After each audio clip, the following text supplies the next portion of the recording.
In more than 4 years, the automaker CEO seeming to break ranks with much of corporate America right now, delivering some harsh words about President Trump's tariff plans. This is a president who views this. Ford has put the brakes on building its new $3.5 billion Blue Oval battery plant in Marshall. Auto tariff as a way to reshape American manufacturing and maybe, by extension, reshape American society more broadly to bring back a lot of jobs. Ford just detonated a bomb inside the American auto industry. In one brutal move, they announced plans to shift electric vehicle production overseas, killing jobs, tanking the stock market, and betraying the very workers who built their empire. The fallout was immediate. Trump launched a full-scale political assault, calling it the ultimate betrayal of American labor.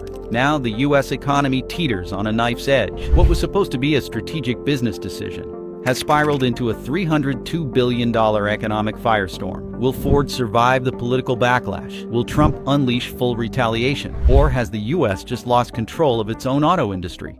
Trump's fury unleashed. Donald Trump fired back within 24 hours of Ford's announcement. At a rally, he blasted the automaker, accusing it of betraying American workers. Ford has betrayed the American worker, Trump roared, jabbing the air for emphasis. They're sending your jobs to other countries while you pick up the pieces. We built Ford. This country built Ford. The crowd erupted not with shock, but with a sense of righteous anger. To them, Trump wasn't overreacting. He was voicing the betrayal they all felt. But Trump's response wasn't just emotional, it was deeply calculated. Almost immediately, he launched a multi-pronged offensive. Conservative media was flooded with op-eds and talking heads calling for boycotts. Hashtags trended, petitions circulated. Behind the scenes, Trump's allies in Congress began drafting proposals to revoke federal subsidies for automakers that outsourced jobs. You think that was wild? What comes next shook the markets to their core. Economic shockwave. The political storm wasn't the only explosion triggered by Ford's bombshell. The economic shockwave came next. By the end of the following week, Wall Street had reacted decisively and brutally. Ford's stock took a nosedive, dragging down auto industry equities across the board. Over $302 billion in market value vanished in mere days. Investors were not just worried about Ford's strategy. They were terrified by the growing political volatility and looming trade war. But it wasn't just numbers on a screen. In Ford factories across America, from Detroit to Louisville to Kansas City, the announcement hit like a funeral bell. Rumors spread through break rooms and shop floors. Would layoffs follow? Were plants about to close? For workers who had clocked in every day for 30 years, the uncertainty was gut-wrenching. Some cried. Others raged. Most were just stunned. For many, this wasn't just a job, it was a legacy. Fathers, mothers, sons, and daughters had all worked under the same roof, building not just vehicles, but lives. Now they were being told that the future of that legacy lay somewhere else. And as Ford scrambled to reassure the markets with talk of new global partnerships and cost-saving measures, those words rang hollow in the homes of American workers. They had heard it all before. Words didn't pay mortgages, promises didn't protect pensions, and the factory lights didn't stay on with corporate spin. For investors, it was a lesson in risk. For workers, it was a lesson in betrayal. And together, their pain formed a new kind of pressure. The kind that doesn't go away, the kind that builds, the kind that explodes. The political and cultural bomb. Outsourcing is not new. America has endured wave after wave of offshoring since the 1990s, from steel to shoes to smartphones. But Ford's move cut deeper. Why? Because it came at a moment when the very idea of American manufacturing was being redefined. In the middle of an electric vehicle revolution, a once-in-a-century industrial shift, Ford had a chance to lead a rebirth of domestic innovation. Instead, it walked away. This wasn't just a company chasing profits. It felt like a rejection of something sacred. The betrayal wasn't just economic, it was cultural. Ford had long symbolized American strength, durability, and pride. It was the company that put the nation on wheels, the brand that survived depressions, wars, and recessions. To see it now turn its back on the country that built it was, for many, unbearable. It tapped into a much deeper anxiety, the fear that the American century is over, that the jobs are gone, that the future belongs to someone else. In a country already torn by political tribalism and economic inequality, Ford's decision poured gasoline on the fire. And because this betrayal came not from a foreign competitor, but from within, it hit differently. This wasn't China stealing jobs, this was America surrendering them. That's why the backlash was so swift, so passionate, and so personal. In the end, this was never just about electric vehicles or factory shifts. shifts. It was about something far more fundamental. It was about who we are, what we value, and whether American industry still has a place in the American dream. And as the battle lines hardened, one thing became clear. This fight was far from over. Next, the economic earthquake spreads beyond Ford into the broader system that made this betrayal possible: the EV market meltdown. The electric vehicle market was hailed as the golden path to automotive salvation for years. Automakers rushed to build battery-powered fleets. Analysts projected exponential growth, and environmentalists celebrated the shift as a new industrial revolution. But now the honeymoon is over. The electric vehicle boom is unraveling at the worst possible time for Ford Motor Company, and the consequences have forced it into a move so drastic, so politically dangerous, that it may go down as the most controversial decision in its history. It started subtly, a few headlines about slow-moving EVs sitting on dealer lots. Then the numbers came in. Sales of electric vehicles in the United States grew by just a fraction in the last fiscal quarter, failing to meet even the most conservative projections. Meanwhile, inventory ballooned. Dealerships, once scrambling to meet demand, now reported electric trucks and crossovers collecting dust. Why? Because the American consumer had changed. Rising interest rates made financing a new electric vehicle feel like taking on a second mortgage. And unlike gas-powered cars, which can rely on a century of fueling infrastructure, electric vehicles are tethered to an unreliable patchwork of charging stations. Range anxiety remains a real fear, especially in rural states where public chargers are few and far between. And then there was inflation. Battery costs, instead of falling as expected, surged. The prices of lithium, cobalt, and nickel climbed steadily, cutting deep into profit margins. Ford's massive investment into EV manufacturing was suddenly a liability. The company faced a brutal choice: either swallow the costs and risk bleeding billions, or shift production to lower-cost regions overseas. This is the backdrop against which Ford made its controversial call to offshore a significant portion of its electric vehicle manufacturing. Far from a strategic leap forward, this was a survival maneuver. In the face of collapsing consumer enthusiasm, surging material costs, and stagnating revenue, Ford did what it believed it had to do. But in doing so, it may have opened a new chapter in a political and economic war far bigger than any one company. And that brings us to the heart of the controversy. Ford's decision wasn't just about factories or forecasts. It was about following something far more critical than flags or borders. Ford's real strategy: follow the battery, not the flag. To truly understand Ford's decision, we must stop looking at it through a patriotic lens. This wasn't about betraying American workers or challenging national identity, at least not directly. It was about following the batteries, and the batteries, it turns out, are not in Michigan. Ford's electric vehicle survival hinges on battery supply, and the most affordable, scalable, and stable supplies of lithium-ion cells come from Asia. China, South Korea, and to a lesser extent, Japan, have built a global battery empire. From mineral extraction to cell production, these countries dominate every critical step of the supply chain. The United States, meanwhile, is playing catch-up. While domestic battery factories are being built, they remain expensive, underdeveloped, and subject to political tug-of-war. Ford cannot afford to wait. With battery costs accounting for as much as 40% of an EV's total cost, the company must go where the savings are. And that's not all. Foreign governments have rolled out a red carpet for companies like Ford. Vietnam, South Korea, and even China offer aggressive subsidies, tax breaks, and streamlined permitting to lure automakers. These are incentives that the U.S. either cannot or will not match. In places like Thailand and Indonesia, entire battery parks are being built overnight with Chinese backing, something that would take years of bureaucratic wrangling in the States. Ford's pivot overseas is less about betrayal and more about math. Producing electric vehicles in countries with established battery infrastructure, cheap labor, and government support allows Ford to maintain price competitiveness in a market that is both volatile and unforgiving. Every decision, from material sourcing to assembly, is being driven by the brutal economics of the EV era. It is a business-first strategy that may keep Ford afloat, but at the cost of a political firestorm back home. And now that firestorm has a name: Donald Trump. Trump's counteroffensive. Donald Trump did not waste time. Within hours of Ford's announcement, he was on stage at a campaign rally, denouncing the company in terms usually reserved for enemies of the state. But this time, it was not just angry rhetoric, it was a declaration of political war, and behind it is a rapidly forming policy machine, designed to punish Ford in ways that sting. The president and current Republican frontrunner has proposed a sweeping new tariff regime targeting vehicles manufactured overseas, especially electric vehicles. The plan? Impose a punitive tax on any EV built outside the United States, even if it's by an American company. These tariffs would, in Trump's words, level the playing field by eliminating the cost advantage of foreign production.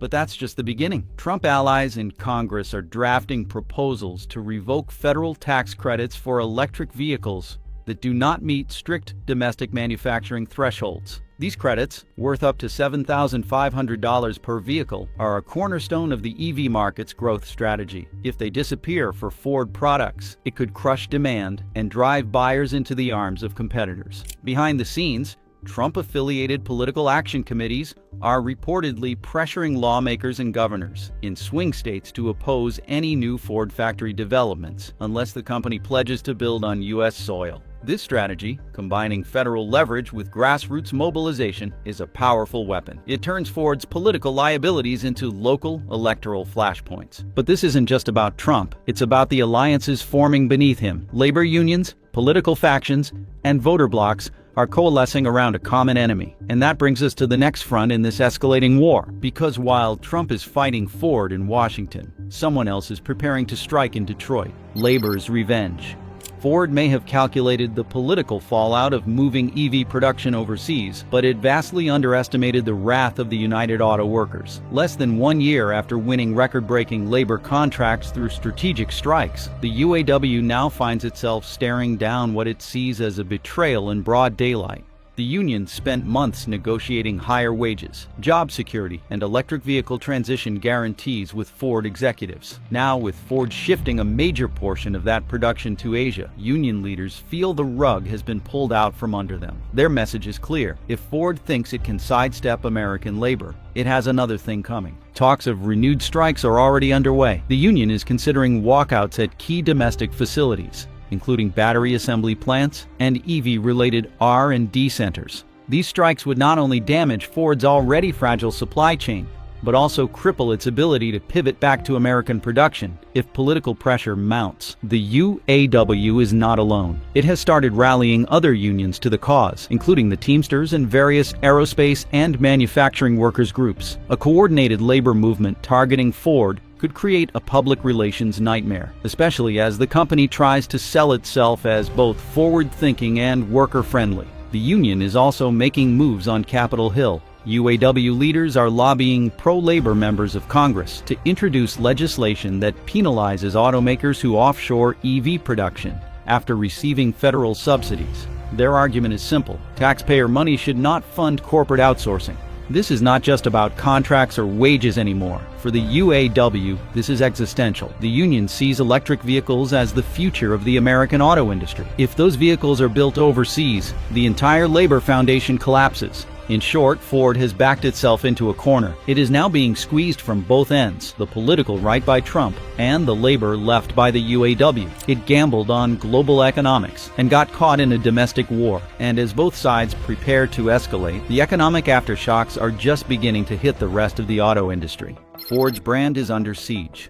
Ford isn't just battling politics or investor nerves, it's facing mass consumer rejection. A single announcement sparked a grassroots revolt, spreading from online forums to local communities, dealerships, and loyal buyers. The brand, once tied to American strength, is now accused of turning its back on it. Across social media platforms, conservative influencers have launched coordinated campaigns to shame Ford for its decision to offshore electric vehicle production. The hashtags boycott Ford, Ford sells out are trending. Posts featuring Ford trucks being defaced, covered in flags, or simply traded in for competitor vehicles have gone viral. These are not isolated incidents. They reflect a real and growing cultural rejection, fueled by a belief that Ford has turned its back on the American worker. What makes this revolt even more dangerous is its diversity. It is not just die-hard Trump supporters voicing their outrage. It is also middle-class families, union workers, local dealerships, and former brand evangelists. Ford has long enjoyed cross-generational loyalty in the heartland, from grandfathers who swore by the F-Series to grandkids saving up for a Mustang. This was a brand that represented continuity and trust. That trust is cracking fast. Ford dealerships are reporting sharp declines in foot traffic. Sales staff are being forced to answer difficult questions they never anticipated. Customers want to know whether their future vehicles will be made in America. Some are demanding alternative models built domestically, while others are simply walking out the door. For dealerships, especially in red states, this backlash is already eating into quarterly revenue projections. The economic cost is just the start. The reputational damage is incalculable. Ford has spent over 100 years building an identity tied to American manufacturing. One announcement has put all of that at risk. If this revolt spreads, it may take more than rebranding or discounts to win buyers back. But the revolt is not only from the outside. As Ford fights to survive the consumer backlash, a second war is breaking out within its own walls. Death of the dealership. As Ford battles the fury of consumers and political firestorms, it is simultaneously waging a quieter but equally dangerous war against its own dealer network. For over a century, dealerships have been Ford's lifeblood, moving inventory, maintaining relationships, and providing customer service across thousands of communities. But with the rise of electric vehicles, Ford is adopting a direct-to-consumer sales model that bypasses dealers entirely. And dealers are not going quietly. Under the new model, Ford plans to sell its electric vehicles online through a simplified digital interface. Pricing will be fixed. Inventory will be centrally managed. Dealers will no longer negotiate prices or maintain large vehicle lots. To Ford, this is the future, a streamlined, efficient system modeled after Tesla. But for dealers, it feels like betrayal. Many invested millions in showrooms, service bays, and staff based on an entirely different business model. Now, those investments are at risk of becoming obsolete. The pushback has already begun.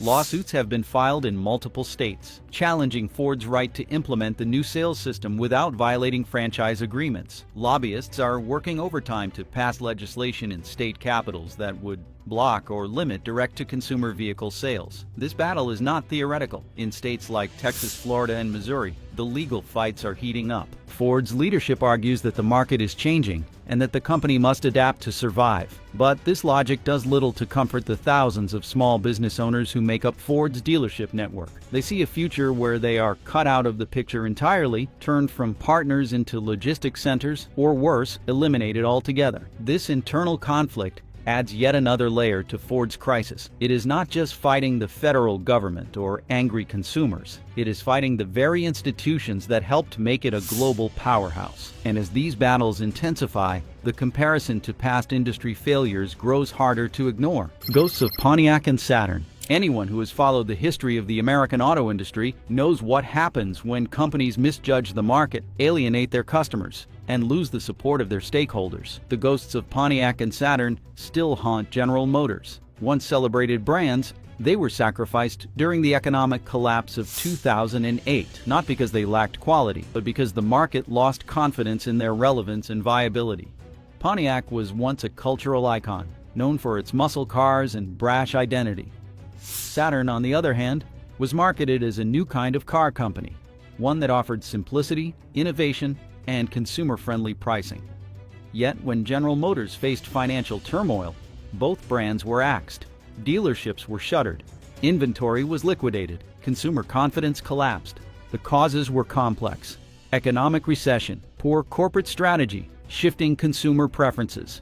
But the end result was clear: irreparable brand damage followed by total collapse. Now, many are asking, is Ford setting itself up for a similar fate? The warning signs are there. Ford's aggressive EV shift, combined with its alienation of dealerships and abandonment of domestic manufacturing, mirrors the kind of overreach that doomed Pontiac and Saturn. It is making radical changes in a volatile market, at a time when consumer trust is fragile and competition is rising. Ford is not just competing against Tesla, General Motors, and Toyota. It is competing against history. And history has shown that even the strongest brands can fall when they stray too far from their core identity.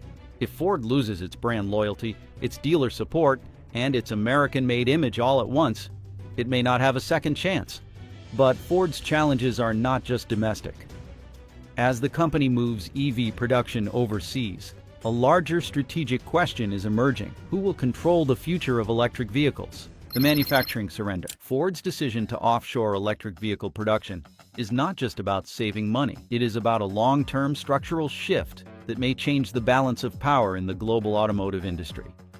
And the uncomfortable truth is this: in trying to survive, Ford may have handed China the keys to the kingdom. Modern electric vehicles depend on a few critical components: lithium-ion batteries, rare earth minerals, and advanced chipsets. The overwhelming majority of these materials and technologies are controlled by China. By moving production closer to Chinese supply chains, Ford is gaining access to cheaper inputs, but also increasing its dependency on a geopolitical rival. This is not speculation. Ford has signed sourcing deals with Chinese battery manufacturers. It is investing in joint ventures in countries with close economic ties to Beijing. In doing so, it is entangling its future with a supply chain dominated by Chinese companies and regulatory frameworks. While the business logic is clear: cut costs, reduce volatility, accelerate production, the strategic risk is enormous. Ford is not just shifting production, it is shifting power.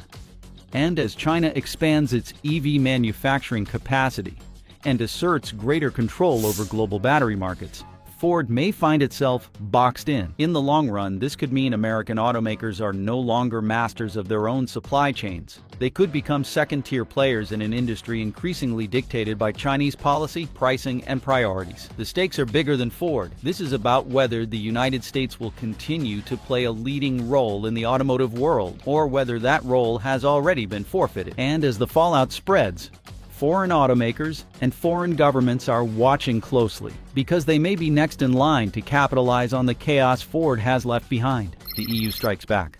While American automakers battle political storms at home, the European Union has quietly created a regulatory fortress that is locking out their biggest rivals from across the Atlantic. Ford, General Motors, Jeep, and Ram have all struggled. Not because of weak demand, but because of unrelenting emissions standards, vehicle size restrictions, and legal scrutiny that make it nearly impossible for large American vehicles to succeed. This is not a coincidence. It is a calculated defense of Europe's domestic industry, dressed in the language of climate action and public safety. The first wall American automakers run into is the European Union's carbon emissions standards. These rules are not just guidelines, they are mandates with real financial penalties. Cars sold in the European Union must meet strict fleet average emissions targets, or face hefty fines. And while some European brands have smaller city cars and hybrids to balance out their emissions, US brands like Ford and Jeep tend to lean heavily on gas-powered SUVs and pickup trucks. Even plug-in hybrids, such as the Jeep Wrangler 4xe, are not enough to offset the emissions of larger models. Then come the taxes. Many European countries impose vehicle registration or ownership taxes based on weight, horsepower, or carbon dioxide output. A full-size pickup like the Ford F-150 or Ram 1500 may face annual fees in the thousands of euros simply because of their size. These financial disincentives make American vehicles not only uncompetitive, but in many cases, unwanted. Even loyal import fans begin to look elsewhere when the taxes stack up. On top of that, there is a growing hostility toward large vehicles in urban areas. Major cities across Europe, from Paris to Brussels to Amsterdam, are implementing SUV bans in dense districts, increasing toll fees for heavy vehicles, or outright barring certain models based on emissions. American automakers have no room to maneuver when the very design language they use, bigger, louder, tougher, clashes with European city planning and environmental priorities. And it is not just emissions and taxes. Regulatory compliance is another slow-bleeding wound. Every region of the European Union has different safety requirements, pedestrian protection standards, and noise regulations that must be individually addressed. American vehicles often need expensive retrofitting to even be eligible for sale. This increases costs, slows rollout, and ultimately discourages U.S. brands from even trying. The result: Ford has scaled back its presence. General Motors sold Opel and walked away.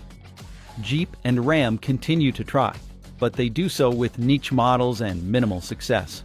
Europe has not banned American cars outright, but they have made it so painful to compete that the message is clear: stay out. And it is working. But while Europe is closing the door, Asia is walking right through the front gate.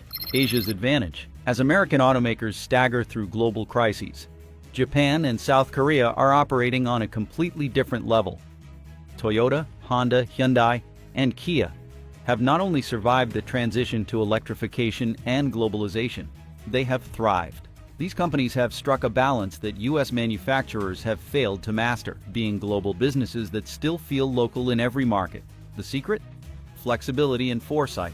While Ford and General Motors gambled everything on a fast EV rollout, Japanese companies took a cautious, hybrid-first approach. Toyota's emphasis on hybrid electric vehicles allowed it to meet emissions targets in dozens of countries without depending on expensive and volatile EV battery supply chains. Consumers who were not ready to switch fully to electric cars could still enjoy efficiency and savings without the range anxiety. This gave Toyota and Honda breathing room while others scrambled. Meanwhile, Hyundai and Kia have aggressively expanded their fully electric lineup, launching models like the Hyundai Ioniq and Kia EV6 to global acclaim. But they did so with an important twist.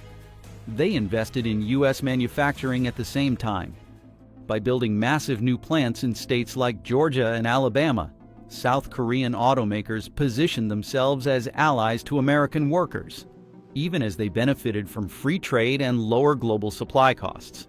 This duality is their greatest advantage. When Toyota says, "Built in America," it means it. When Hyundai promotes its EV lineup, it can point to both domestic jobs and international reach.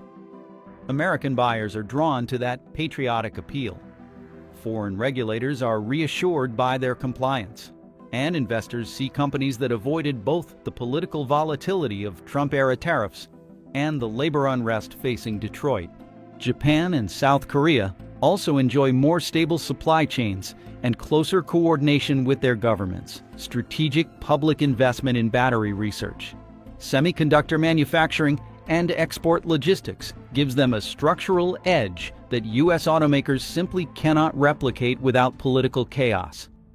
It is not just that these companies build good cars, it is that their entire ecosystems are built for 21st century competition. As Ford stumbles and Trump rallies the base, Asian automakers are watching, adapting, and expanding.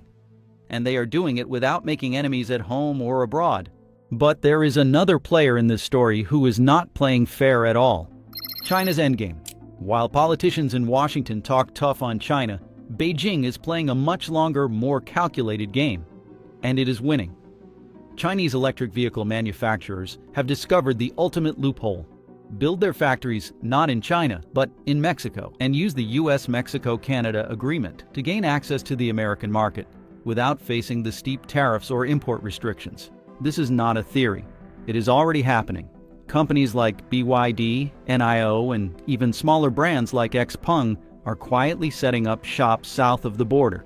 With low labor costs, proximity to American highways, and favorable trade terms, Mexico offers a perfect launching pad for Chinese EVs to flood the U.S. market.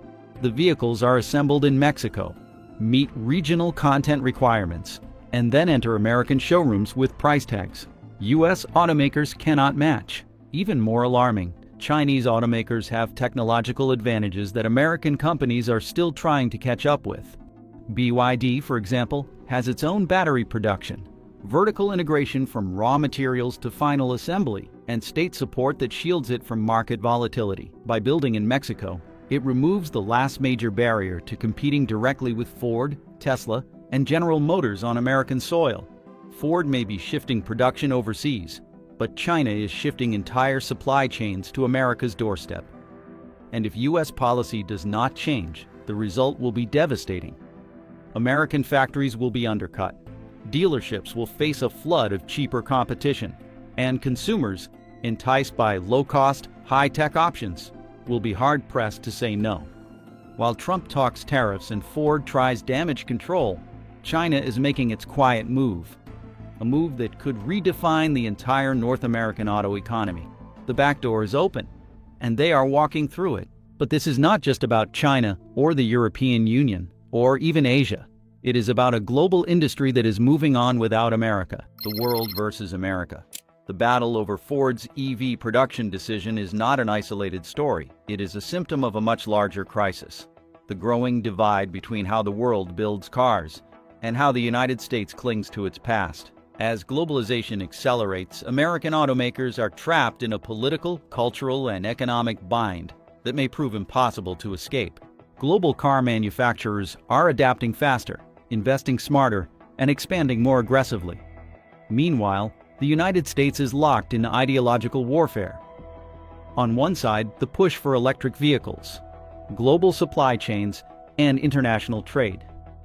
On the other, the demand for domestic jobs, industrial self-reliance, and economic nationalism. In this environment, U.S. automakers are getting crushed. They cannot compete on cost with China. They cannot meet emission standards in the European Union. They cannot match the political stability and manufacturing flexibility of Japan and South Korea. And they are losing public trust at home, caught between union strikes, political attacks, and confused messaging. The consequences are already visible. Factories shutter, stocks plummet, brands falter. And as the rest of the world races ahead with clean tech, high-efficiency vehicles, and intelligent infrastructure, America is debating whether building cars abroad is patriotic or not. The problem is not just Ford, it is the entire industry. Unless something changes, unless U.S. automakers find a way to navigate this global shift without alienating their own base, the future will belong to someone else. The battle lines are drawn, the world is moving forward, and America is standing at a crossroads. So now we want to hear from you. Do you think Ford betrayed America, or was this just smart business? Drop your thoughts in the comments below. We read every single one. And if you want more hard-hitting breakdowns just like this, make sure to subscribe and turn on notifications.